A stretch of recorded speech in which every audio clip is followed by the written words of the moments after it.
नमस्कार, मैं हूं यश खुराना। स्वागत है आपका प्राइम टाइम डिबेट में। इलाहाबाद उपचुनाव के साथ ही अब नामांकन को लेकर माथापच्ची शुरू हो गई है। नामांकन में सिर्फ 2 दिन बच गए हैं, यानी 8 अक्टूबर को नामांकन का आखिरी दिन है। लेकिन इनेलो को छोड़कर बीजेपी और कांग्रेस ने अपने उम्मीदवारों के नामों का ऐलान नहीं किया है। लेकिन सूत्रों की माने तो दोनों ही दलों ने अपने अपने उम्मीदवारों का नाम फाइनल कर दिया है। सिर्फ औपचारिक ऐलान बाकी है। रिपोर्ट देखिए, उसके बाद चर्चा करेंगे।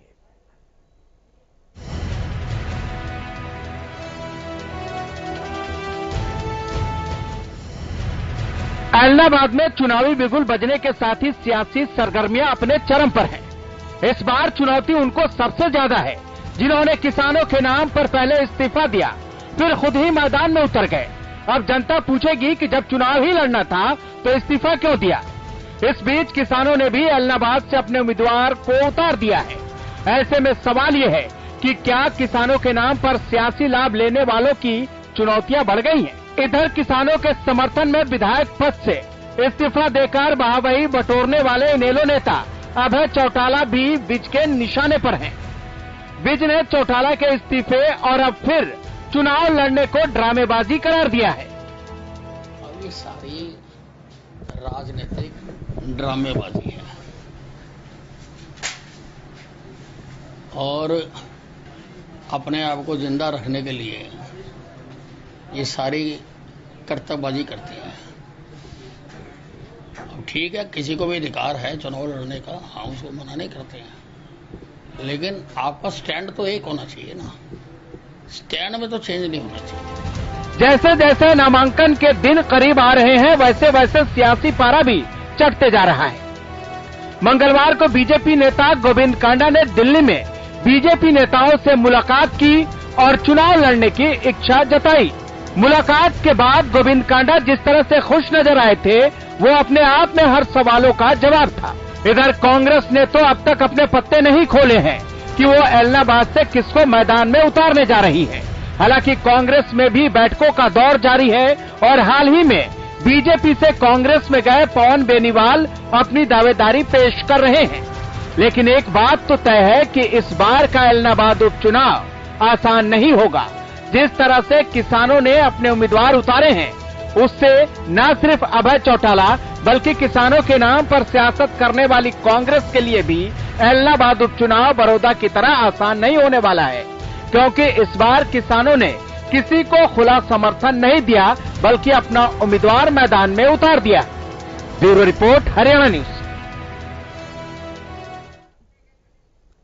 बिल्कुल, इस बार कौन जीतेगा ये सबसे बड़ा सवाल है। लेकिन यहां पर यह भी समझने और देखने वाली बात यह है, और क्योंकि राजनीतिक दलों के सामने अपनी एक बड़ी चुनौती है और ये डगर कहीं ना कहीं समय के साथ, बढ़ते समय के साथ मुश्किल होती जा रही है।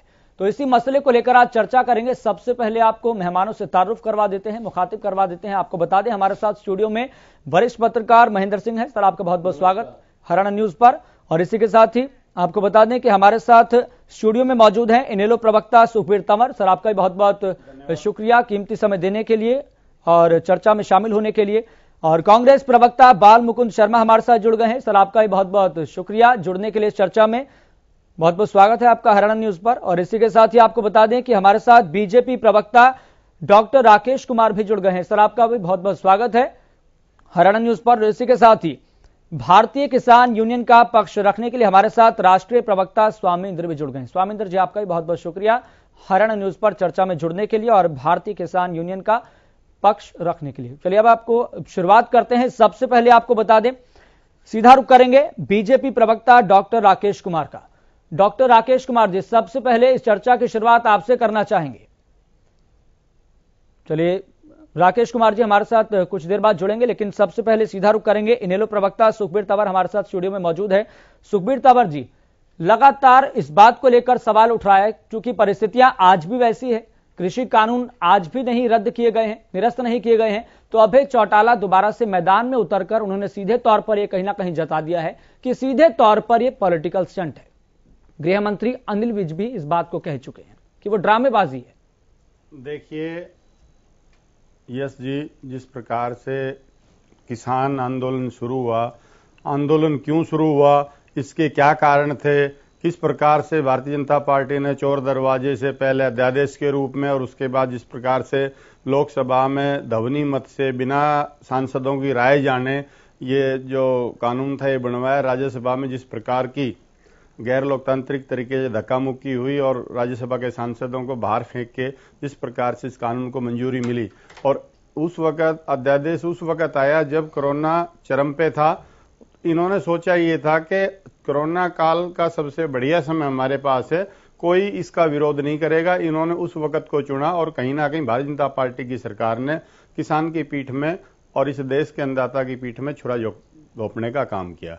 उसके बाद जिस प्रकार से आंदोलन शुरू हुआ, समस्त प्रयास किए गए किसानों की तरफ से, लेकिन किसी प्रकार की केंद्र सरकार के उस पर जूं नहीं रहेंगी। जबकि आज मुझे ये कहने में आपको भी पता है कि सुप्रीम कोर्ट ने इन जो कानून है इन पे स्थगन दे रखा है। लेकिन मैं आपके चैनल के माध्यम से कहना ये चाहता हूं, जिस प्रकार से सुप्रीम कोर्ट ने सुनवाई के दौरान कहा कि अब विरोध का औचित्य नहीं है, मैं सुप्रीम कोर्ट की बात को बहुत विनम्रता से स्वीकार करते हुए कहना चाहूंगा, अगर जब आपने स्थगन आदेश दे दिया तो आप निरस्त कर दो। आप इनको जिस प्रकार से कृषि का नाम लेके पूंजीपतियों को फायदा देने के लिए कानून बनाए हैं, सुप्रीम कोर्ट ये बात तो अलग होगी, ये बात तो अलग होगी। मैंने सवाल पूछा आपसे, ये सारी चीज पूरे देश को पता है, देश के प्रत्येक व्यक्ति को पता है क्या चीज हो रही थी और क्या चीज हो रही है। लेकिन त्याग पत्र का विषय क्या था? जी देखिए, भूमिका आप बताइए, लेकिन इस बात को ही बताइए ना जो यहाँ पर जो परिस्थितियां बन रही है, जो समीकरण बन रहा है, क्या पॉलिटिकल स्टंट नहीं है क्या? देखिए, मैं उसी बात पे आ रहा हूं। तो जिस प्रकार से इस देश में राज्यसभा के सांसद है, लोकसभा के सांसद है, अनेक प्रदेशों के विधायक हैं, किसी एक भी नेता ने अपनी किसी भी विधायकी से या सांसदी से इस्तीफा नहीं दिया। निसंदेह अनेक राजनीतिक पार्टियां भारतीय जनता पार्टी के इस कदम का विरोध कर रही हैं। हमारे एकमात्र विधायक चौधरी अभय सिंह चौटाला ने किसानों के कहने पर इस्तीफा दिया और हर ऐलानाबाद के मतदाता से पूछ के इस्तीफा दिया। अब ऐलानाबाद के मतदाता ने उन्हें दोबारा से चुनाव लड़ने को कहा है। इसलिए ये जो स्टंटबाजी रही है, ये स्टंटबाजी करना भारतीय जनता पार्टी का काम है। स्टंटबाजी ये लोग करते हैं। और जहां तक विज साहब की बात, विज साहब तो अपनी सरकार में प्रासंगिक है, इनको तो मात्र समाचारों में बने रहना है, इसके अलावा इनकी कोई बात ही नहीं है। विज साहब को अपने स्वास्थ्य पे ध्यान देना चाहिए और वैसे ही पता चल जाएगा विज साहब की जो जिम्मेदारियां हैं बतौर बतौर स्वास्थ्य मंत्री और बतौर गृह मंत्री, उन आज क्या हाल है इस प्रदेश में कानून व्यवस्था का, उनको देखें, अपना स्वास्थ्य देखें। जिस स्वास्थ्य मंत्री का खुद का स्वास्थ्य ठीक नहीं है, वो प्रदेश का स्वास्थ्य क्या ठीक करेगा? इसलिए ये सब स्टंटबाजी करना भी साहब अप्रासंगिक है इस सरकार में। वो अपने आपको जिंदा रखने के लिए उलझुल बेफिजूल की बयानबाजी करते रहते हैं। ठीक है, बाल मुकुंद शर्मा भी हमारे साथ जुड़ गए। बाल मुकुंद शर्मा जी, अब किसानों ने तो अपना भी उम्मीदवार उतार दिया है। हरियाणा संयुक्त किसान मोर्चा की तरफ से अखिल भारतीय स्वामीनाथन संघर्ष समिति के राष्ट्रीय अध्यक्ष विकल्प आचार्य को उम्मीदवार बनाया गया है। कितनी बड़ी चुनौती देख रहे हैं? क्योंकि किसान लगातार शुरुआत से ये कहते आ रहे हैं कि सांसद और विधायक तो हमारी आवाज को बुलंद नहीं कर रहे, विपक्ष कमजोर है, इसलिए किसानों को ही मैदान में उतरना पड़ेगा। देखिए, सबसे पहले तो जो प्रवक्ता इंडियन नेशनल लोकदल के बोल रहे थे उनकी बात को थोड़ा मैं दुरुस्त कर देता हूं। इन्होंने अभी आपके चैनल पे मेरे से बोलते हुए कहा कि इलाहाबाद की जनता ने कहा था तो इस्तीफा दे दिया, इलाहाबाद की जनता कह रही है तो चुनाव लड़ेंगे। तो फिर इसमें किसान कानून, कृषि कानून या किसान आंदोलन या किसानों से जुड़े लोग तो कोई मुद्दा रहा नहीं। केवल इलाहाबाद की जनता ने कहा, अब इलाहाबाद की जनता दोबारा कह रही है इनको जी गरीब है, तुम आप चुनाव लड़ लीजिए। तो किसानों का तो बहाना हो गया एक तरह से। ये कह ही रही है ना। दूसरा मैं ये कहना चाहता हूं, इन्होंने इस्तीफा क्यों दिया? इन्होंने ये कहा था कि 26 जनवरी तक अगर सरकार ने वापिस नहीं लिए तो मैं इस्तीफा दे दूंगा। सरकार ने वापिस नहीं लिया, इन्होंने इस्तीफा दे दिया। तो इन्होंने इस्तीफा देते वक्त ये भी तो कहना चाहिए था कि जब तक ये कानून नहीं वापिस होंगे मैं कभी जिंदगी में चुनाव नहीं लड़ूंगा। अब 6 महीने के बाद फिर लड़ना है तो ये तो बोझ डाल दिया सरकार पर, टैक्स पेयर पर। तो इसका औचित्य है कि यार वही आज से अभय सिंह दोबारा चुनाव लड़ रहे हैं, इसलिए इनकी बात की कोई रेलिवेंसी नहीं है। अब आ जाते हैं चुनाव लड़ने वाले किसान संगठनों पर। देखो, वैसे तो प्रजातांत्रिक व्यवस्था में सबका स्वागत होना चाहिए जो चुनाव लड़ना चाहता है, ये अपना व्यक्तिगत अधिकार है हर व्यक्ति का भी, ये तो एक संगठन है। लेकिन देखने वाली बात यह है, आज भारतीय जनता पार्टी के खिलाफ जो राजनीतिक दल ताल ठोक रहे हैं उसमें कांग्रेस प्रमुखता से आगे आई है, क्योंकि हम राष्ट्रीय सत्र में भी विपक्षी दल हम है, हरियाणा में भी विपक्षी दल हम है। आज 31 से जब हमारी संख्या 32 हो जाएगी, लेकिन बाल मुकुंद जी, तो किसान तो विपक्ष नहीं मानता, वो तो कहता है कि विपक्ष कमजोर है। अगर विपक्ष मजबूत होता तो बुलंदी के साथ हमारी आवाज को बुलंद करता, चाहे वह संसद होती चाहे वह विधानसभा होती। किसान लगातार ये बात कह रहे हैं कि विपक्ष कमजोर है, भले उसके पास दल बल है, संख्या है, उसके बावजूद भी वो उस तरीके से मुखर तरीके से अपनी आवाज को बुलंद नहीं कर पा रहा है, मुद्दों को नहीं उठा पा रहा है। ये मैं बताता हूं। देखिए क्या होता है, जो विपक्ष में आज कांग्रेस है, देश में भी और प्रदेश में भी, हमारी जिम्मेवारियां क्या हैं ये हमें बखूबी पता है, क्योंकि हम ही एक ऐसा एकमात्र दल है इस हिंदुस्तान में जिन्होंने जंग आजादी की लड़ाई लड़के और इस प्रजातंत्र को इतने स्वरूप में खड़ा किया है। कांग्रेस का योगदान है उसमें सारा का सारा। मैं ये कहता हूं 100%, ये दूसरे लोगों का नहीं। ये तो अब पहली बार पूर्ण बहुमत से आए 7 साल में, तो इसने तो सारी व्यवस्था को पंगु बना दिया, देश को बेच दिया। इन लोगों से तो कोई उम्मीद नहीं है। आज किसान सड़कों पर है, मजदूर सड़कों पर है, सारा देश सड़कों पर है। ऐसी अव्यवस्था का आलम बना दिया जैसे हमारे आसपास के मुल्कों में है। मुझे नाम लेने की जरूरत नहीं उस मुल्कों की जहां अव्यवस्था का आलम है। हमारे आसपास के 8-10 मुल्क हैं इस तरीके के, तो उसी स्टेज पर जाकर के हमारे को खड़ा कर दिया नरेंद्र मोदी जी की सरकार ने, भाजपा की सरकार ने, आरएसएस की सरकार ने। हमने तो जिस तरीके से प्रजातांत्रिक मूल्यों को हमने खड़ा किया, प्रधानमंत्री जी गए थे अमेरिका में, वहां संयुक्त राष्ट्र के मंच पे ये बताएगा कि ये गांधी का देश है, ये नेहरू का देश है। तो ये इतना बड़ी चीज है, इतनी बड़ी बात है। ये कांग्रेस का देश है, कांग्रेस ने बनाया इस देश को। किसान भी खुशहाल था, आमजन भी खुशहाल था, लोगों के पास काम था। आज की तरह नहीं थे 12-12, 14-14 करोड़ लोग बेरोजगार घूम रहे। अब हम आ जाते हैं मुख्य विपक्षी दल पे, कांग्रेस की जो भूमिका। ठीक है बाल मुकुंद जी, आपके पास लौटूंगा क्योंकि जल्दी शुरुआती तौर पर कमेंट लेना जरूरी है। बाल मुकुंद जी, आपके पास लौटूंगा। कांग्रेस पर कभी ये लांछन नहीं लगा कि प्रजातांत्रिक व्यवस्था को हमने कमजोर किया, तो इसलिए प्रजातंत्र की मजबूती हमारे लिए पहले है। ठीक है स्वामिंदर जी, क्या आपको भाजपा पर, क्या आपको कांग्रेस पर या फिर अन्य दलों पर विश्वास नहीं है क्या? क्योंकि विश्वास नहीं है तभी तो किसान को अपने उम्मीदवार बनाकर उतार दिया। देखिए, मैं पहले बात स्पष्ट करना चाहूंगा जी कि संयुक्त किसान मोर्चा की तरफ से कोई भी किसान ये बाई इलेक्शन नहीं लड़ रहा। ये हरियाणा संयुक्त किसान मोर्चा की तरफ से किसान उम्मीदवार है, कहने का मतलब ये संयुक्त किसान मोर्चा मैंने नाम नहीं लिया, मैंने शुरुआती तौर पर यह कहा कि हरियाणा संयुक्त किसान मोर्चा। तो मैं ये बता देना चाहता हूं, आज पूरे भारत में जो किसान आंदोलन लड़ रहा है वो संयुक्त किसान मोर्चे के बैनर के नीचे लड़ रहा है। और कोई आदमी अगर व्यक्तिगत लाभ लेने के लिए किसान का मखौटा लेके आता है, वो उसकी व्यक्तिगत राय होगी, ये किसानों की राय नहीं होगी। पहली बात और स्पष्ट कर देना चाहता हूं। दूसरी बात कि किसान जो है इस आंदोलन लड़ रहा है, ना कि इलेक्शन लड़ रहा है, ना कोई राजनीति कर रहा है। और हमारा राजनीति से अभी कोई लेना देना नहीं है। हम पहले भ्रष्ट राजनीति को सुधारने का काम कर रहे हैं। आप देख रहे हैं किस प्रकार से देश के अंदर भ्रष्ट राजनीति ने क्या हाल कर रखा देश का। देश को बचाने वाला गृह राज्य मंत्री की गाड़ी किसानों को कुचलती है। क्या वो आंतरिक सुरक्षा दे पा रहे हैं? क्या ऐसे लोग जो आज सत्ता में काबिज हैं, क्या इसका शुद्धिकरण होना जरूरी नहीं है? तमाम ऐसी बातें हैं जिसे हम चर्चा में ला सकते हैं, पर फिलहाल सबसे पहले किसानों की प्राथमिकता ये 3 काले कानूनों को रद्द करना है, और जिसकी ताकत मौजूदा सरकार के पास है, क्योंकि उनको मैंडेट मिला हुआ है। या तो सरकार त्यागपत्र दे, राष्ट्रपति शासन लगे, पुनः कोई जो है राजनीति की पहल हो, देश के अंदर नया मध्यवर्ती चुनाव आए, तो हो सकता है कि किसान इस विषय में सोचें, पर अभी हमारा इसमें कोई विचार नहीं है। चलिए ठीक है।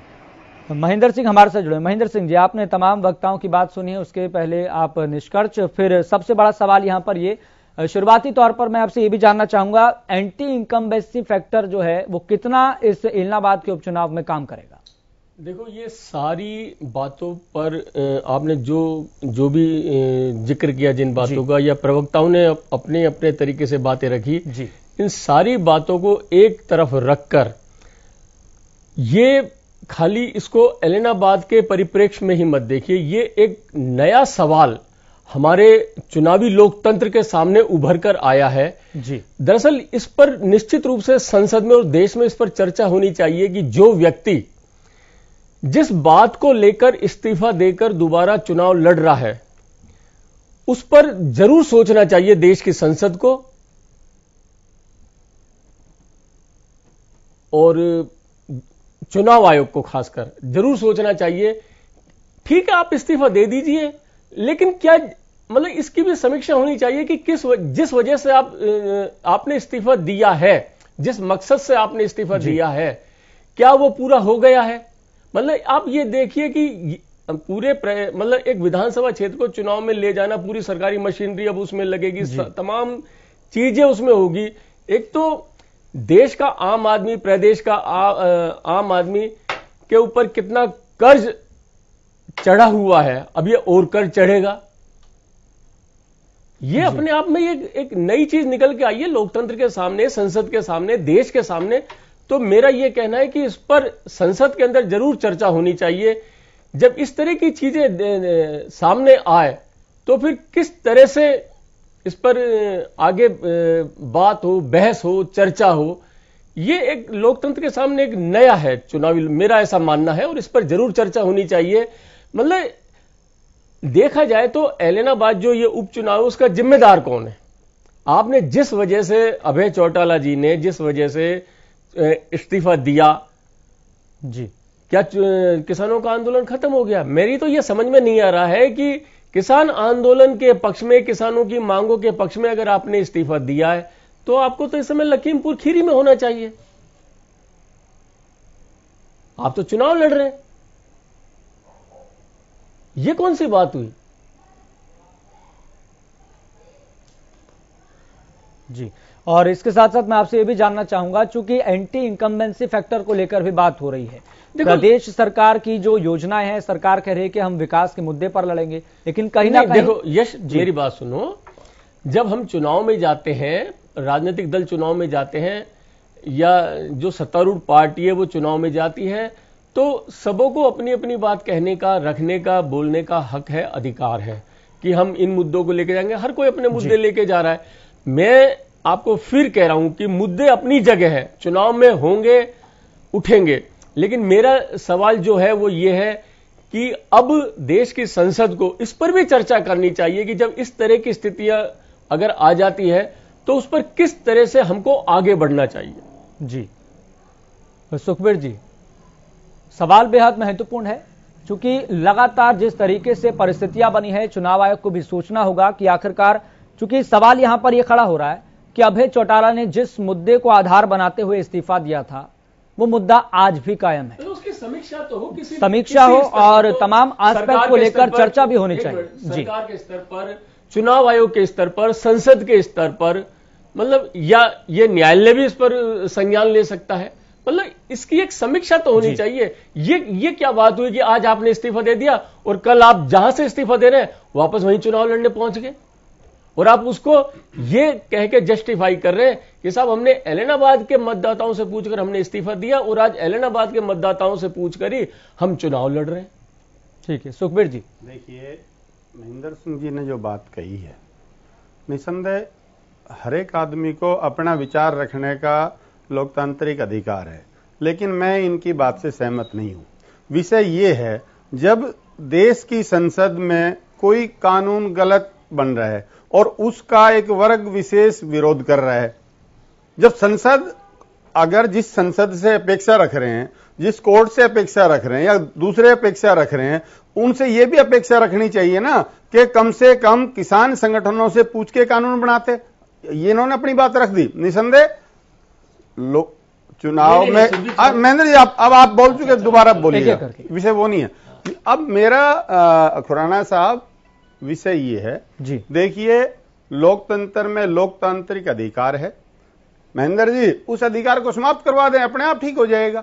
लेकिन जिस प्रकार से इन्होंने अपनी प्रतिक्रिया दी है, उससे पहले ये किस वजह से इस्तीफा हुआ था, क्या कारण थे, उन पे भी जरूर प्रकाश डालना चाहिए था। ये आज जो व्यवस्था है, जो राजनीतिक व्यवस्था है, जो लोकतांत्रिक व्यवस्था है, जो संवैधानिक व्यवस्था है, उसके अनुसार इस्तीफा दिया गया। और निसंदेह हर नेता क्योंकि अपने मतदाताओं के प्रति वो जवाबदेह, अगर उस क्षेत्र का किसान ये चाह रहा था और जिस प्रकार से उस क्षेत्र का किसान की इस किसान आंदोलन में भूमिका और भागीदारी रही है, तो निसंदेह उसी को और मजबूत करने के लिए किसान की आवाज पे, किसान संगठनों की आवाज पे अभय सिंह जी ने इस्तीफा दिया। अब जब दोबारा चुनाव आया तो जिस प्रकार से आपने देखा होगा, नाथूश्री चोपटा में जहां हजारों किसानों ने इकट्ठे होके इनको खुद अपने आवाज से इनको विधानसभा का चुनाव लड़ने के लिए कहा है। और ये एकमात्र विषय है, इस चुनाव को इंडियन नेशनल लोकदल नहीं लड़ रहा है, इस चुनाव को एलनाबाद का किसान लड़ रहा है। जी सुखबीर जी, किसान आंदोलन पिछले 10 महीने से देश में चल रहा है, इस पर पूरे देश की नजर है, हर आदमी की नजर है। मेरी जानकारी में यह बात नहीं है कि किसान संगठनों ने कब विधायकों से या सांसदों से या मंत्रियों से इस्तीफा देने की बात कही है। ऐसा है महेंद्र जी, जो आपने कहा है कि सॉरी, ऐसा है, एक मिनट सुन लो, एक करके बात होगी जी। जो आपने कहा है कि किसान संगठनों के कहने पर हमने इस्तीफा दिया। देखिए, मुझे तो आपकी इस बात पे हर तीसरे दिन अनेक किसान संगठन हर राजनीतिक व्यक्ति से, पूरे देश के सांसदों से, विधायकों से इस्तीफा देने की गुहार कर रहे हैं। अगर आप इस विषय से अनभिज्ञ है तो मैं उसके बारे में कुछ नहीं कह सकता। मेरे पास सारे रिकॉर्ड हैं, किन किन किसान संगठनों ने किस किस को जाके इस्तीफा मांगा है। कहिए तो मुझे आप अपना नंबर दे दीजिए, मेरे पास सारे समाचारों के संकलन है, मैं उनकी कॉपी भेज दूंगा आपको। इसमें क्या दिक्कत? चलिए ठीक है, हमारे साथ डॉक्टर राकेश कुमार भी जुड़ गए हैं, बीजेपी के प्रवक्ता हैं। डॉक्टर राकेश कुमार जी, आपका बहुत बहुत स्वागत है हरियाणा न्यूज पर। और सबसे पहला सवाल यहां पर यह है कि बड़ौदा तो हारे तो इलाहाबाद में कैसे होंगे बारे न्यारे? सीधा सवाल आपसे। मेरा आपके दर्शकों को नमस्कार। आप काफी जल्द जुड़ नहीं पाए थे तो चर्चा में क्या क्या बातें रही वो पता नहीं लग पाई। बाकी जहां तक इलाहाबाद चुनाव की बात है, वो तो आप देखिए कि इलाहाबाद लगभग जब से हल्का बना है तब से विपक्ष में ही रहा है। और इस हल्के में अभय सिंह चौटाला को भी 2 बारी चुनाव जितवा करके विधानसभा में भेजा। और अब भेजा तो इसलिए था कि भाई इलाहाबाद हल्के का विकास करेगा, यह हल्का और विकास से वंचित रहा हुआ था, विकास की बात करेगा। लेकिन उनके मंसूबे और भी बड़े हैं। उन्होंने, अब आप एक विचित्र परिस्थिति देखिए कि जिन आंदोलनकारियों के समर्थन में अभय जी ने इस्तीफा दिया, उनके आग्रह पर हमने इस्तीफा दिया, उनके पास वो मिलने जाते हैं तो एक बारी तो किसान केसरी बन के निकलते हैं, दूसरी बारी जब मिलने की बात होती है तो कहीं ना कहीं उनको माइक नहीं दिया जाता है तो चौटाला जी को। तो कहीं ना कहीं जो ये बात समझ रहे हैं कि जो अभय जी हैं, इनेलो के जो हमारे जो प्रत्याशी बने हैं वहां पे, वो कहीं ना कहीं आपस में किसानों के अंदर अपना विश्वास, जो जिस भरोसे पे उन्होंने इस्तीफा दिया था, उस भरोसे को जीत नहीं पा रहे हैं। तो उसका कारण तो ये लोग बताएंगे। वैसे हमारे हिसाब से तो मोरल ग्राउंड पे अभय जी को चुनाव लड़ना ही नहीं चाहिए था। ठीक है, ये बात तो समझ आ गई, लेकिन बीजेपी के लिए कितनी बड़ी मुश्किल आप समझ रहे हैं? कितनी बड़ी अग्नि परीक्षा है ये? क्योंकि प्रदेश का किसान, देश का किसान बीजेपी के खिलाफ हो रहा है, गुस्से में आक्रोशित है। इस तपिश को किस तरीके से देख रहे हैं? मेरी एक बात आप सुनेंगे अय्यर जी, तो मेरा ये मानना है कि इलाहाबाद की जनता ने हमेशा ही लगभग ज्यादातर समय विपक्ष में वो रही इलाहाबाद की। तो मेरा उनसे एक निवेदन है कि एक समान विकास करने वाली सरकार, बिना पर्ची खर्ची के नौकरी देने वाली सरकार, गरीब से गरीब व्यक्ति का बढ़िया से बढ़िया अस्पताल में इलाज करवाने का अधिकार देने वाली सरकार, बिना धान बोए खेत खाली रखने पर भी 7,000 रुपए प्रति एकड़ किसान को मुआवजा देने वाली सरकार, भावांतर भरपाई करने वाली सरकार, सबसे ज्यादा फसलों पर एमएसपी देने वाली सरकार, आपदा के समय में 12,000 रुपए अगर फसल का तो खराब हो गई है, 12,000 रुपए देने वाली सरकार। इसके लिए इलाहाबाद का चुनाव मैं एक सवाल पूछ लूं, मुश्किल नहीं है। और मैं आपको एक चीज और भी बताऊं जी कि जिस प्रकार से लोग उंगली कटा के शहीद होना चाहते हैं और अब जिनकी मेयर में उन्होंने इस्तीफा दिया ना, वो मेयर में इस्तीफा लेने होने के बावजूद भी एलनाबाद की जनता पर इन दोनों पक्षों में एलनाबाद की जनता पर चुनाव का दोबारा वोट डाला। चले ठीक है, सुखबीर जी कुछ कहना चाह रहे हैं। ठीक है राकेश कुमार जी, सुखबीर जी अपनी बात रखिए। राकेश जी, आपने बहुत लंबी चौड़ी गाथा कह दी, कृपया करके ये बताएं, आज बाजरा जो न्यूनतम समर्थन मूल्य केंद्र द्वारा घोषित है 2250 रुपए, उस पे क्यों नहीं खरीदा जा रहा? इस बात का हरियाणा का किसान जो बाजरा उत्पादक किसान है, खासतौर पर दक्षिण हरियाणा का किसान जानना चाहता है, आप कृपया स्पष्ट करें और तथ्यों के साथ स्पष्ट करना। जी राकेश कुमार जी बोलिए। जी, मैं अपने भाई को ये बात बताना चाहता हूँ, हमारे साथी प्रवक्ता हैं, मैं उनको ये बताना चाहता हूँ कि जब कृषि कानून अभी तक लागू नहीं है, आप उनका समर्थन करके जंप लगा बात साहब वो नहीं है डॉक्टर साहब, सिर्फ नहीं आप सिर्फ ये बताएं कि आप न्यूनतम समर्थन मूल्य पे बाजरा की खरीद क्यों नहीं कर रहे? सिर्फ आप ये बात बताएं, आप उस पे मत जाओ, कानून लागू है कि नहीं वो बात नहीं है, आप सिर्फ ये बताएं कि क्यों नहीं न्यूनतम समर्थन मूल्य पे खरीद हो रही है। सुखबीर जी एक राकेश जी जवाब दीजिए, सीधा जवाब दीजिए। देखिए भूमिका की जरूरत नहीं, सीधा जवाब दें। जो प्रश्न पूछा है, जब सरकार ने हरियाणा के किसान के हितों की बात के लिए हमारी जो खरीद है, जो सामान्य रूप से खरीद हो रही थी, वो 1650 रुपए 1700 रुपए के आसपास बाजरे की हो रही थी, और उसका आकलन करके सरकार ने ये कहा है कि भाई आप जब भी अपने बाजरे को स्वयं से बेच पा रहे हैं तो 600 रुपए प्रति एकड़ के हिसाब से, प्रति एकड़ नहीं प्रति क्विंटल के हिसाब से 600 रुपए सरकार आपको देगी। अगर आपका नुकसान भी वहां पे हो रहा है तो सरकार उसकी डॉक्टर साहब मुझे उस मंडी का नाम बता दे जहां 1650 में खरीद हुई है, उस मंडी का नाम हरियाणा में बता दे जहां 1650 में बाजरा की खरीद हुई है। हम मुद्दा छोड़ देंगे, एक भी मंडी का नाम बता दें आप। नहीं झूठ मत बोलो, देश प्रदेश की जनता के झूठ मत बोलो, आप एक भी मंडी का नाम बता दें जहां 1650 में खरीद हुई है, हम ये मुद्दा छोड़ देंगे। झूठ मत बोलो, झूठ बोलने का कोई फायदा नहीं है। चलिए ठीक है झूठ मत बोलिए, एक मंडी का नाम बता दें। ठीक है इस मुद्दे से 50 में एक भी मंडी में सुखबीर जी उसका नाम बता दें मंडी का। सुखबीर जी इस मुद्दे से ऊपर उठकर बात करते हैं, क्योंकि सीधा जवाब नहीं मिल रहा, सीधा जवाब नहीं मिल रहा। ठीक है एक एक करके 50 में एक मंडी में भी बिका तो बता दें। सुखबीर जी झूठ मत बोलो, अरे झूठ मत बोलो। सुखबीर जी एक एक करके देखिए शोर शराबे से काम नहीं बनेगा। नहीं, जिन आंदोलनकारियों का अरे मेरा सीधा सवाल है, वो अगर आपके आप झूठ बोलना बंद करें, सच्चाई को स्वीकार करें। आपके ऊपर प्रश्न चिन्ह है, कोई प्रश्न चिन्ह नहीं है, प्रश्न चिन्ह आप पे, आपके झूठ पे है, आप झूठे लोग हो, आप दगाबाज लोग हो, आपने देश प्रदेश। ठीक है सुखबीर जी ठीक है मुद्दे पर आते हैं। देखिए वैसे ही पूरे देश भर में और प्रदेश भर में हो हल्ला हो रहा है अलग अलग मुद्दों को लेकर। अगर हम इस मंच का सही तरीके से उपयोग करेंगे, बात रखेंगे, तो जनता भी और दर्शक भी बेहतर तरीके से सुन पाएगा। तो एक एक करके बात रखिए। राकेश कुमार जी, सवाल जो पूछा गया सुखबीर जी की तरफ से आपने सीधा जवाब नहीं दिया, लेकिन सबसे बड़ा सवाल यहां पर ये जो तमाम मुद्दे आप गिना रहे हैं, प्रदेश सरकार ने इन योजनाओं को चलाया, एमएसपी पर इतनी खरीद की जा रही है, लेकिन जो किसानों का गुस्सा है, जो कृषि कानूनों को लेकर जो गुस्सा बना हुआ है, उस मुद्दे का तो हल हुआ नहीं, उनकी मांगों को तो सुना नहीं गया। तो एलनाबाद जी आएंगे, बालमुकुंद जी आपके पास भी आएंगे।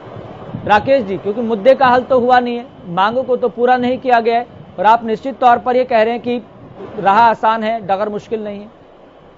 जी बिल्कुल मैं आपको कह रहा हूँ, क्योंकि जो भी लोग उंगली कटा के शहीद होना चाहते थे उनको उन आंदोलनकारियों ने भी नकार दिया है, सिरे से नकार दिया। राकेश जी देखिए, जो तमाम परिस्थितियां राजनीतिक वो प्रदेश की जनता देख रही है, एलनाबाद की जनता देख रही है कि कौन पॉलिटिकल स्टंट कर रहा है और कौन किस तरह से बयानबाजी कर रहा है।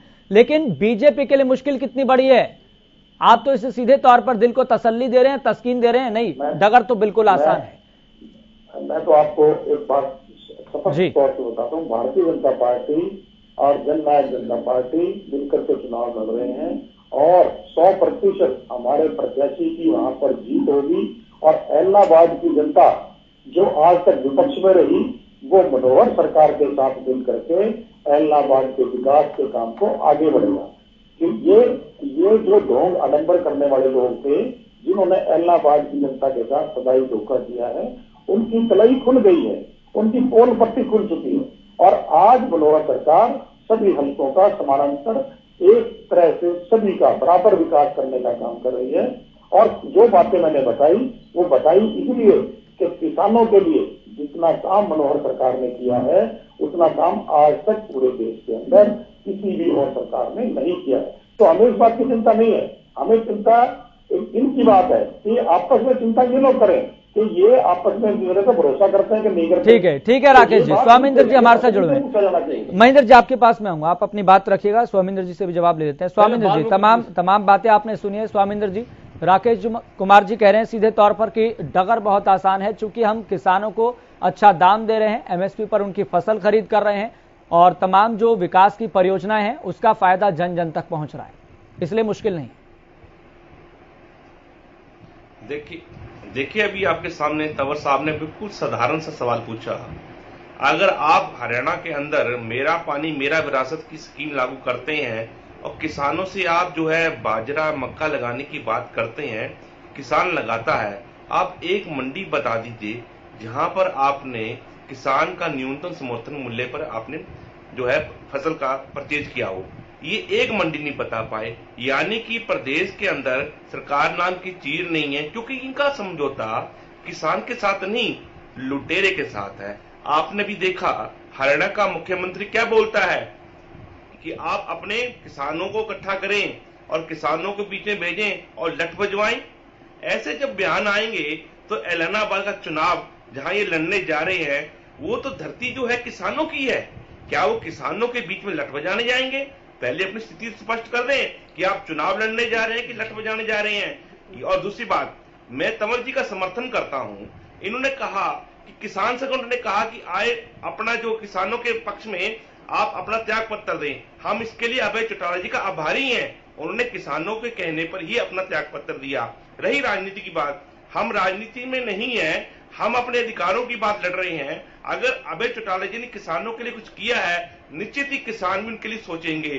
पर रही दूसरी बात, जो हम बात समझना चाहिए हमारे को, आज देश का किसान दुखी है और ये चुनाव हमारे लिए कोई मायने नहीं रखता। हमारे लिए जो 3 काले कानून है, किसानों का डेथ वारंट है, उसको हमें समझना होगा। आज स्थिति क्या है, देश के अंदर क्या हो रहा है, किसान को रौंदा जा रहा है, कुचला जा रहा है। और किसानों को जो है आपने देखा कि करनाल के अंदर किसान की निर्मम हत्या हुई है, उसमें सरकार ने चुप्पी साधी हुई है। एसडीएम जैसा अधिकारी किसानों को सिर फोड़ने की बात करता है। ऐसे में अगर ये काले कानून लागू हो जाते हैं तो एसडीएम जैसा अधिकारी ही जो है किसानों की जो है जो न्याय दिलाने का बात करेगा और किसान जो है न्यायपालिका में नहीं जा सकेगा। यानी कि भारत सरकार द्वारा और प्रदेश सरकार द्वारा किसानों को दूसरे दर्जे का नागरिक बनाने का काम किया गया है। हमें पूछना चाहते हैं, संविधान की कौन सी धारा है जहां किसान को आप न्यायपालिका में नहीं जाने दे सकते? चलिए आप ठीक, हमें बताएं कि ऐसा कौन सा देश के अंदर ठीक है। स्वामिंदर जी, महेंद्र जी कुछ कहना चाह रहे थे, फिर उसके बाद ठीक है फिर बालमुकुंद जी। चलिए बालमुकुंद जी के पास पहले चलते हैं। बालमुकुंद जी, पवन बेनीवाल को आप मैदान में उतारने जा रहे हैं, सुनने में आ रहा है, या फिर किसका इंतजार कर रहे हैं? जी बालमुकुंद जी, आपसे सवाल है। जी को हम मैदान में उतारेंगे, लेकिन वो हमारी हाँ वो हमारी पार्टी हाईकमान फैसला करेगी, लेकिन ये आम फाइनल ही है कि पवन बेनीवाल जी हमारे कैंडिडेट होंगे। लेकिन जब तक वो घोषित नहीं हो जाते तब तक हम चलिए। और जो बाकी जो तमाम वक्ताओं की आपने बात सुनी है सीधे तौर पर, उसको लेकर आप क्या कहना चाहेंगे? क्योंकि यहाँ पर सवाल तो यही खड़ा हो रहा है कि सारी मशीनरी को एक बार फिर से इलाहाबाद उपचुनाव में झोंक दिया जा रहा है। केवल एक इस्तीफे के बाद सारी ये परिस्थितियां पैदा हो रही है और कांग्रेस के लिए ये इलाहाबाद उपचुनाव कितनी बड़ी अग्नि परीक्षा है? देखिए, हमने तो अभी बड़ौदा में उपचुनाव जीता ही है कांग्रेस ने, और ये उपचुनाव भी कांग्रेस जीतेगी। कांग्रेस तो लोगों के दिलों में बसी हुई है। अब जिस तरीके से पूरे देश में भारतीय जनता पार्टी ने घोषित इमरजेंसी लगा रखी है, तो पूरा देश जो है ना वो अब आज कांग्रेस की तरफ देख रहा है। जिस तरीके से इंदिरा गांधी जी ने गिरफ्तारी दी थी और पूरे देश में एक तरह से हवा कांग्रेस की आई थी, लहर आई थी, लोगों ने यह माना था कि कांग्रेस इस देश को सुशासन दे सकती है। आज वही स्थिति इतिहास दोहराया जा रहा है। जिस तरीके से किसानों के लिए प्रियंका जी, राहुल जी, हमारी कांग्रेस, हम लोग लड़ रहे हैं, तो लोगों के मन में ये बात आ गई कि कांग्रेस सुशासन भी दे सकती है, कांग्रेस गरीब लोगों तक न्याय की वो भी पहुंचा सकती है और कांग्रेस इस देश को चला सकती है। कांग्रेस के राज में कभी नहीं हुआ, किसी उद्योगपति का नाम नहीं हुआ। आप देखिए, जब तक 50-60 साल तक इस देश में टाटा बिरला का नाम चला है, लेकिन टाटा बिरला ने कभी सरकार के कार्य में सीधा हस्तक्षेप नहीं किया। और बिरला जी तो मंदिर बनवाते थे और टाटा जी ने स्कूल इंस्टीट्यूट बहुत खोले हैं। लेकिन बालमुकुंद जी, जो आपने बात कही है, इस बात को भी समझना होगा, ये बड़ौदा वाली स्थिति नहीं है। बालमुकुंद जी, ये बड़ौदा वाली स्थिति नहीं है कि 2000 से लेकर अब तक इनेलो का गढ़ है और इस गढ़ को, इसमें सेंधमारी कर पाना इतना आसान लग रहा है कांग्रेस को, क्योंकि यहाँ पर एक तरफ कांग्रेस की गुटबाजी भी किसी से छिपी नहीं है। आप ये बताइए जी, आप ये बताइए, ये इनेलो की कभी सरकार भी होती थी और बीजेपी इनकी बी टीम होती थी। आज ये बीजेपी की बी टीम है, आधा परिवार है, और ये जो चुनाव लड़ रही है सी टीम है। ये लोग समझते हैं, ये तो एक ऑन रिकॉर्ड में बता रहा हूं। पहले बीजेपी बी टीम होती थी लोक दल की, आज लोक दल का एक परिवार का आधा हिस्सा उनकी बी टीम और ये सी टीम है। अगर किसी भी कीमत पर कभी इनकी 2-3 सीट आ जाए लोक दल की, तो वो जेजेपी सरकार से बाहर आएगी और ये अंदर चले जाएंगे, ये लोगों को पता नहीं है। और ये आपने क्या, ये बीजेपी के प्रवक्ता का सुना है, ये मनोहर सरकार कहते हैं आज तक। ये कैसे मनोहर सरकार है? जब बीजेपी और जेजेपी का गठबंधन है, तो ये बीजेपी और जेजेपी गठबंधन की सरकार है। ये अन्याय है उस पार्टी के साथ जिसकी बैसाखी में सरकार चल रही है।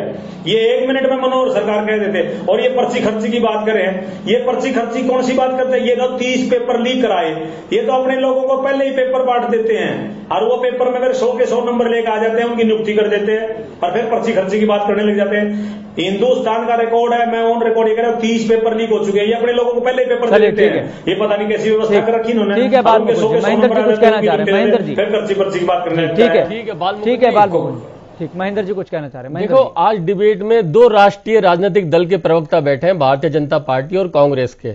आपको तो कम से कम इस बात को बहुत संजीदगी से लेना चाहिए कि भारत का जो चुनाव है उसमें ये कैसी परंपरा डलने जा रही है, इसको तो समझना होगा, इसमें तो चर्चा होनी चाहिए। ये तो बहुत गंभीर विषय, हम इसको कैसे सामान्य रूप से इसको छोड़ सकते हैं? एक व्यक्ति जिस बात को लेकर इस्तीफा देता है वो बात अभी वहीं की वहीं है और दोबारा चुनाव लड़ने चला जाता है, तो कल को तो कोई भी इस तरह से कर सकता है पूरे देश में। ये तो एकदम एक नई स्थिति बन जाती है। तो ये नई स्थिति उभर के आई है, इस पर तो चर्चा होनी चाहिए। ये 2 राष्ट्रीय राजनीतिक दल, इनको तो इसको बहुत गंभीरता से लेना चाहिए। कहीं तो इसकी समीक्षा हो। कल को कोई पार्षद है, साहब मेरे वार्ड के साहब ये सड़क ठीक नहीं है, मैं तो इस्तीफा दे रहा हूं, और फिर वहां का चुनाव वो करके फिर दोबारा फिर चुनाव लड़ने आ जाए, ऐसा तो हर जगह होना शुरू हो जाएगा। तो इसकी समीक्षा तो होना कहीं ना कहीं, इस पर चर्चा हो। क्या आपको नहीं लगता कि ये गंभीर विषय है, एक नया विषय सामने आया है? बात का हम समर्थन करते हैं, लेकिन विषय इसका प्रदेश की जनता भी तो जवाब देगी ना। हम आप नहीं सुनो बालमुकुंद जी, एक मिनट हम आपकी बात का समर्थन करते हैं। बालमुकुंद जी एक बार सुनिए, वो एक अलग विषय है। चुनाव में जनता किसको क्या सबक देगी क्या नहीं देगी, वो एक अलग विषय है। मैं उस चीज में राजनीतिक उसमें जा ही नहीं रहा हूं। मेरा तमाम पॉलिटिकल पार्टीज को समीक्षा जरूर करनी चाहिए। मेरा तो ये कहना है कि इस पर हमको सोचना चाहिए, तमाम राजनीतिक दल को, देश के लोगों को भी, मतदाताओं इस बात का और समीक्षा करेंगे। हम लिखेंगे चुनाव आयोग को, कल ही लिखेंगे ये बात। चुनाव आयोग को मैं खुद लिखूंगा।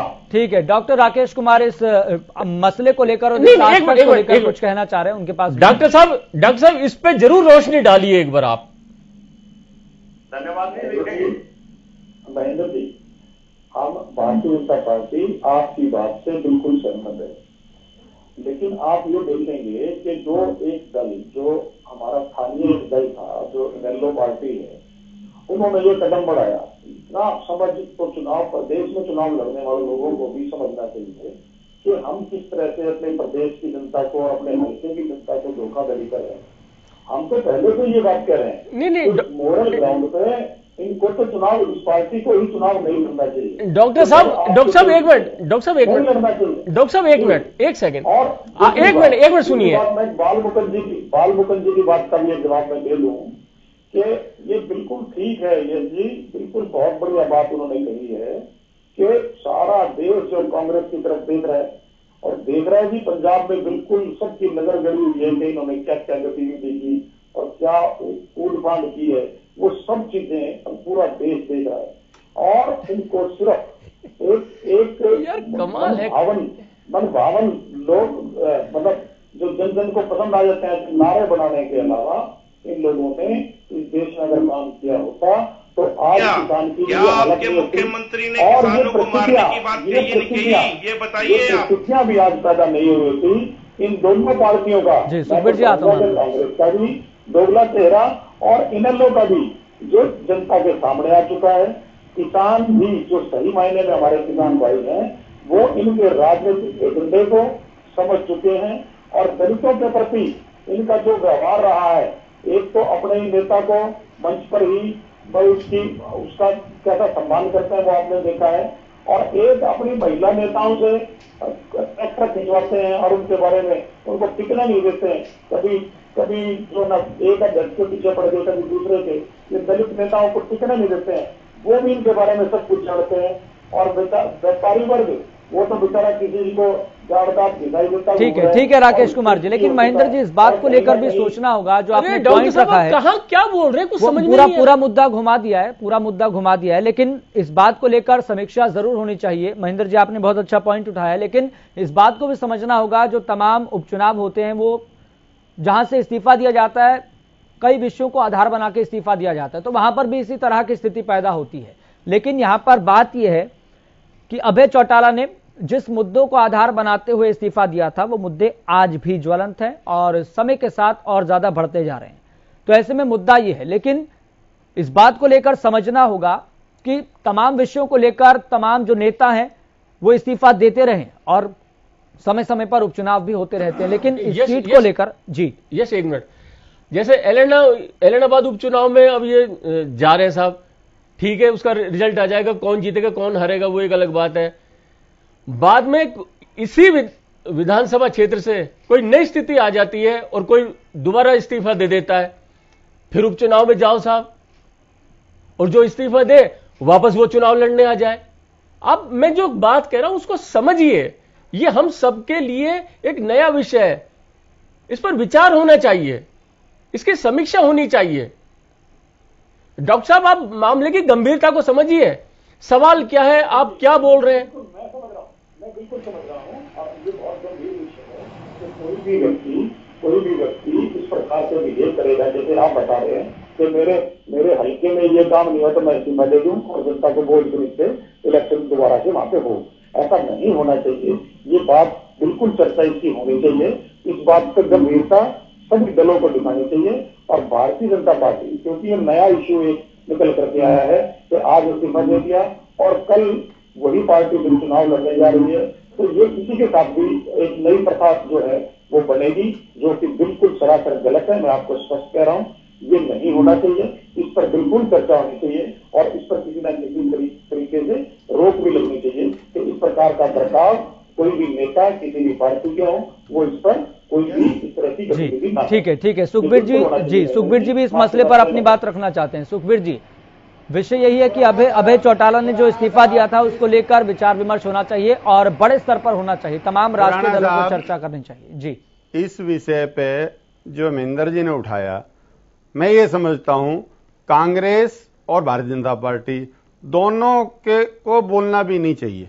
जो विषय महेंद्र जी ने उठाया है उसका कारण मैं बताता हूं। भारतीय जनता पार्टी में 2014 में मोदी जी 2 जगह से लड़े, क्या किसी ने कोई आवाज उठाई? एक जगह इस्तीफा हुआ। इस बार राहुल जी चलो एक जगह से हार के लड़े तो 2 ही जगह से थे। आज ये सवाल उठ रहा है, चलो सवाल उठ रहा है, उसका निराकरण, अब रुको महेंद्र जी, उसका निराकरण कानून करेगा, सुप्रीम कोर्ट करे, चुनाव आयोग करे, इस देश की संसद करे, चलो करेंगे। लेकिन आज जो लोकतांत्रिक व्यवस्था है, आज जो संवैधानिक व्यवस्था है, आज ये समय नहीं है। दूसरी बात, खुराना साहब, इसके अलावा मैं कहना यह चाहता हूं, जिस प्रकार से कांग्रेस भली बनना चाह रही है और भारतीय जनता पार्टी भी अपना वो दिखा रही है चेहरा, 2013 में जब कांग्रेस यही कानून लेके आई थी और विपक्ष के भारी विरोध के कारण जो आज की भारतीय जनता पार्टी है, जिन्होंने इन काले कानूनों को लागू किया है, उन्होंने आज उनके पास बहुमत था। अगर इनके पास नहीं होता, उनकी सरकार गिर जाती अगर ले आते तो। आज इनके पास पूर्ण बहुमत है, इन्होंने काले कानून कांग्रेस और भारतीय जनता पार्टी में निसंदेह कोई रुकिए आप, कोई अंतर नहीं है, कोई अंतर नहीं है। आज की भारतीय जनता पार्टी कांग्रेस का भगवा संस्करण है। वही देश के अन्नदाता के प्रति जो इनकी नीतियां थी, वही नीतियां आज चल रही हैं। आपके पास कहने को कुछ नहीं है, आप दे जवाब। आखिर मोदी जी क्यों 2 जगह से लड़े थे, और कांग्रेस का प्रवक्ता जवाब दे क्यों राहुल गांधी 2 जगह से लड़े। आप एक लाइन से बोलिए, आप क्या करेंगे। डॉक्टर राकेश कुमार जी, आपके पास लौटूंगा। महेंद्र जी कुछ कहना चाह रहे हैं। महेंद्र जी अपनी बात रखिए। हाँ, देखो, प्रत्याशी 2 जगह से चुनाव लड़े, आप है ना सवाल को नहीं समझे सुखबीर जी। उसने अपने हिसाब से देखो ना क्या कह रहे हो आप। एक मिनट बालमुकुंद जी, 1 मिनट। अगर प्रधानमंत्री नरेंद्र मोदी जी ने 2014 में 2 जगह से चुनाव लड़ा, जैसा बता रहे हैं, या राहुल गांधी ने 2 जगह से चुनाव लड़ा, या नेता लोग 2 जगह से चुनाव लड़ते हैं, तो जिस जगह से वो इस्तीफा देते हैं, क्या वो दोबारा वहां पर चुनाव लड़ने गए? विषय ये था जो आपने कहा कि देश की जनता में बाहर पड़ रहा है, क्या उस स्थिति में बाहर नहीं पड़ा? क्या उस स्थिति में बाहर नहीं पड़ा? मैं ये अब सुखबीर जी, अब मैं समझ गया। आप इस लोकतांत्रिक व्यवस्था को बदलवा देना, नहीं लड़ पाएगा कोई भी, बात खत्म। अरे आप बदलवा दें, इससे पहले बदलवा देनी चाहिए थी। आज जो व्यवस्था है उस व्यवस्था के मुताबिक चुनाव लड़ा जा रहा है। इनकी भी केंद्र में सरकार रही है, इनके साथ साथ जो सरकार है, ये बदलवा दें या ले आते। अभी जैसे कृषि कानूनों के लिए अध्यादेश लाए, भारतीय जनता पार्टी अध्यादेश ले आए। सुखबीर जी, आप अध्यादेश ले आए ना, ला सकते हैं, ले आए अध्यादेश। अरे आप समझ ही नहीं रहे। मैं भली बात ही समझ रहा हूं। कुछ नहीं समझ रहे आप। मैं ये कह रहा हूं कि ये नई चीज आई है, इस पर चर्चा होनी चाहिए। मैं कोई अध्यादेश लाने की बात नहीं कह रहा हूं मैं। और दूसरी बात ये है, मैं या कोई किसी राजनीतिक दल का प्रवक्ता नहीं बैठा हूं मैं। एक नई चीज हमारे सामने आई है, तो मेरा ये कोई नई चीज नहीं है। किसान आंदोलन के विरोध में इस्तीफा दिया, आप इसको नई चीज बनाते रहो। आप इलाहाबाद में जाके बताओ नई चीज हो रही है, समझाओ वहां की जनता को। यहां बताने से क्या होगा? हरियाणा न्यूज चैनल को इलाहाबाद में भी देखा जा रहा है, सुना जा रहा है। या बदलवा दीजिए कानून को। जो आज कानून है, कानून के मुताबिक चुनाव लड़ा जा रहा है। अरे आपको चुनाव लड़ने से कौन रोक रहा है? ठीक है महेंद्र जी, ठीक है जी। डॉक्टर राकेश कुमार जी बोलिए। महेंद्र जी, आपका विषय बिल्कुल ठीक है और ये वाकई में ही गंभीर विषय है। इस पर चर्चा भी गंभीरता से ही होनी चाहिए, क्योंकि आज एक बाई इलेक्शन की बात हो रही है, तो इसमें हो सकता है इस बात को इस प्रकार से नहीं लिया जा रहा, लेकिन इस विषय पर जरूर चर्चा होनी चाहिए। मेरा यही कहना है डॉक्टर साहब, यही कहना है मेरा। बिल्कुल आप ठीक कह रहे हैं। मैं आपका समर्थन करता हूँ, आप बिल्कुल ठीक कह रहे हैं। उस जनता का जो वोटर हैं, जिन्होंने एक बार किसी व्यक्ति को जिता करके भेजा है और वो 3 महीने बाद दोबारा रिजाइन करके फिर इलेक्शन लड़ने आ जाता है या उसी वक्त रिजाइन कर देता है, तो ये प्रश्न है। ये प्रश्न ठीक है आपका, इस पर चर्चा जरूर होनी चाहिए। लेकिन जो ये छोटे दल है, जिनका एक भी विधायक भी नहीं है और सांसद भी नहीं है, वो दूसरों पे इस प्रकार से जो ये प्रथा बनी हुई है, इसको भी कहीं ना कहीं अंकुश लगना चाहिए। ये भी बिना मतलब के प्रश्न जो उठाते हैं, ये जो गंभीरता के विषयों को गंभीरता भी लेना चाहिए। और जनता चुनाव लड़ा के भेजती है, जिता के भेजती है, अपने हल्के के विकास के लिए भेजती है, तो वहां से जो जिस पर भरोसा किया जाता है वही व्यक्ति वहां पर ना खड़ा मिले और वही ये सोचे कि मैंने तो इस्तीफा दे दिया, दोबारा चुनाव कराओ, तो ये प्रथा बिल्कुल गलत है। मैं आपकी बात से ठीक है राकेश कुमार जी। डॉक्टर साहब जी, सुखबीर जी छोटा जब आपने नहीं छोटा जब आपने अन्नदाता से संबंधित जो ये आप अधिनियम लाए, उनमें तो आपने कोई चर्चा करी नहीं अन्नदाता से या किसान संगठनों से करी हो तो बता दें। आपने इस देश के साथ जो अनाचार, जो अन्नदाता के साथ अनाचार किया, उसका जवाब मिलेगा आपको। ठीक है, आपको जवाब मिलेगा। और यही विषय आप हरियाणा में जा नहीं पा रहे, आप और आपका गठबंधन। ठीक है सुखबीर जी, देखिए कार्यक्रम को समाप्त करना है। एक छोटा कमेंट ले लेते हैं, बिल्कुल छोटा जी बोलिए। आप झूठ बोलते रहे, बरगलाते रहे, आपके पास कोई नहीं है, आपके पास उम्मीदवार नहीं, आपके कैडर का उम्मीदवार नहीं, आप दूसरे लोगों की बैसाखियों पे राजनीति करने चले इलाहाबाद में। ठीक है पता चल जाएगा। बता दें आपके कैडर का कोई आदमी लड़ेगा। देखिए कार्यक्रम को समाप्त करना है, एक एक करके छोटा कमेंट। डॉक्टर राकेश कुमार जी बिल्कुल छोटा सा कमेंट। मैं बिल्कुल जो अभी चर्चा चल रही थी, मैं सुखबीर जी की पार्टी से निवेदन करना चाहता हूँ कि किसानों के हक में इनके पास जो चीजें हैं और जो जो काम ये करेंगे, क्योंकि अभी इनका एक भी विधायक नहीं है और हरियाणा प्रदेश के अंदर किसानों के ये क्या काम कर सकते हैं, वो कामों को अपना बना करके पब्लिक के सामने रखें। और भारतीय जनता पार्टी इसमें किसान हित में जो बात मैंने पहले कही, मैं उसको फिर से दोहराऊंगा कि मनोहर सरकार ने किसानों के लिए भावांतर भरपाई, ठीक है, मतलब जो प्रदेश सरकार की परियोजनाएं हैं, योजनाएं हैं, उस मुद्दे को लेकर आप आगे जाएंगे, लेकिन देखना होगा इलाहाबाद उपचुनाव की जनता क्या तय करेगी। बालमुकुंद जी छोटा सा कमेंट। ठीक है राकेश कुमार जी, ठीक है बालमुकुंद जी छोटा सा कमेंट। देखिए, अभी विषय ये रहेगा कि इलाहाबाद उपचुनाव है और सभी पार्टियां उस उपचुनाव में जा रही हैं। ये एक जो 100 भ्रमित करने वाली बात थी वो ये कि संयुक्त किसान मोर्चा के हमारे प्रतिनिधि है इंदर जी, ये बहुत वरिष्ठ नेता हैं किसान, इन्होंने कह दिया कि संयुक्त किसान मोर्चा चुनाव नहीं लड़ रही है, इसलिए जो वो चुनाव लड़ रहे लोग वो फर्जी हैं, तो उनको तो सीरियसली अब ले नहीं सकते। संयुक्त किसान मोर्चा की इस बात का हम स्वागत करते हैं, क्योंकि भारतीय जनता पार्टी के खिलाफ अगर वोट बढ़ता है तो उसका फायदा फिर भारतीय जनता पार्टी को होगा। इसलिए पूरे देश में एक मोर्चा जो बढ़ रहा है उसका नेतृत्व कांग्रेस कर रही है, और आज जिस तरीके से कांग्रेस आगे बढ़ी है और भी लोगों को साथ लेकर के सभी दल जो आना चाहे सबका स्वागत है खुले दिल से, क्योंकि भाजपा का मुकाबला करने के लिए ये फिरका प्रस्तावते हैं। ये तो भारतीय जनता पार्टी की धर्म की राजनीति, जाति की राजनीति, बंटवारे की राजनीति, इसके लिए हमें मिलकर लड़ना पड़ेगा। स्वामिंदर जी, आपको लग रहा है कि एबीसी वाली टीम कहने से काम हो जाएगा? छोटा सा कमेंट, बिल्कुल नाम मात्र छोटा सा।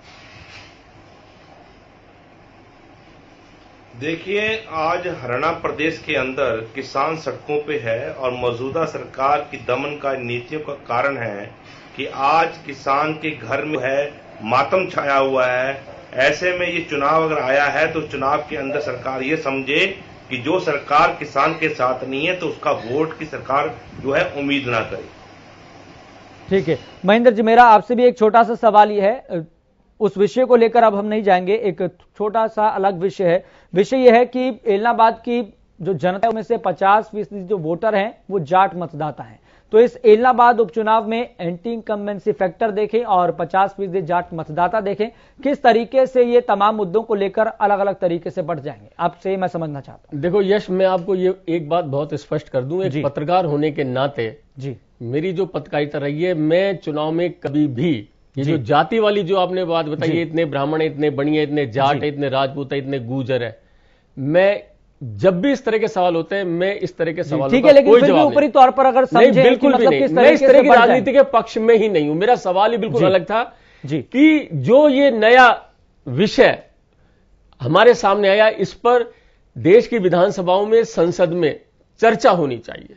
चलिए ठीक, तो यहां पर इस चर्चा में फिलहाल इतना ही। तमाम विषयों को लेकर, खास तौर पर इलाहाबाद के उपचुनाव के से जुड़े जो एस्पेक्ट हैं उसको लेकर हमने चर्चा की है।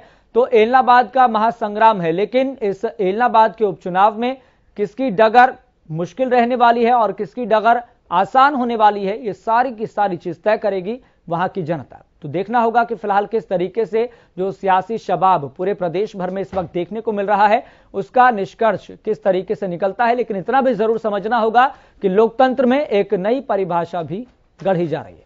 फिलहाल इस चर्चा में मुझे दीजिए इजाजत, देखते रहिए हरियाणा न्यूज।